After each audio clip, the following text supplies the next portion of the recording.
Our next story is from Vietnam, which has been battered by Typhoon Yagi. 59 people have died, hundreds have been injured, and the numbers are expected to go up as the country assesses the full extent of the damage. The typhoon hit Vietnam on Saturday. Since then, it has wreaked havoc, flooding cities, disrupting power supplies, and even causing a bridge to collapse. Now, typhoons are not new to this region, but Typhoon Yagi is the most powerful storm in Asia this year. So what explains this turbocharged freak weather? Our next report tells you.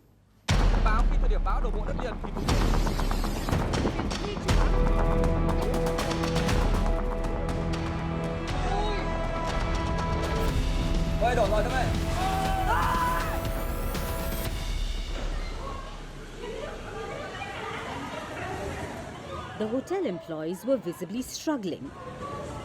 The gales were too strong even for their bodies. They tried to keep the doors shut, but the wind nearly forced it open. Such was the strength of Typhoon Yagi, Asia's most powerful storm of this year.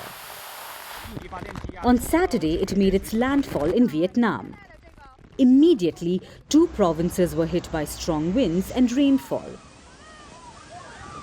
Highways were flooded, trees were uprooted, telecommunication lines were disrupted.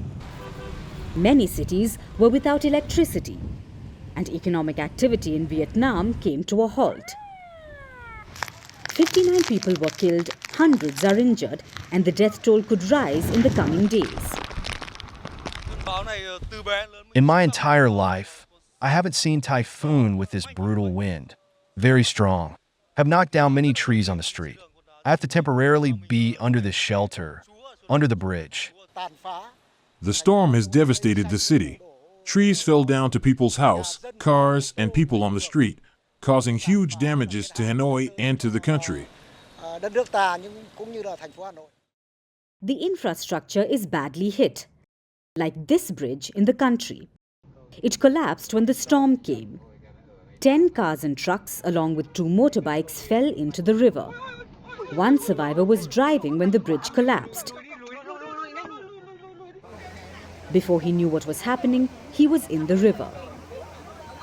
Thankfully, he managed to hold on to a drifting tree to stay afloat. Both I and the vehicle fell into the river. I thought I was at the bottom or near the bottom of the river. I gathered my best to float to the surface. I was out of breath. When I was on the surface, I still thought I would not be able to survive. At Ha Long Bay, 30 vessels sank. It's a tourist hotspot and also a UNESCO World Heritage Site. Nearly 3,300 houses have been destroyed. Nearly 300,000 acres of crops are damaged. Some parts of the country are still underwater with no electricity. By Sunday, Typhoon Yagi downgraded to a tropical depression. But Vietnam is yet to recover from the damage. The weather agency has warned of more floods and landslides. And it's not alone. Before Vietnam, Typhoon Yagi wreaked havoc in China and the Philippines. At least 24 people were killed, about 100 were injured in both these countries. China even evacuated some 400,000 people. So what explains the ferocity of this typhoon? Like every other freak weather phenomenon, it's climate change. Typhoons are not new in the region, but of late they've become more powerful. They start forming near the coast, then they intensify fast, and finally they make their landfall staying on land longer than before. That makes them turbocharged, leading to more damage and destruction. Typhoon Yagi was no different, and it's time the region is better prepared for more such freak weather.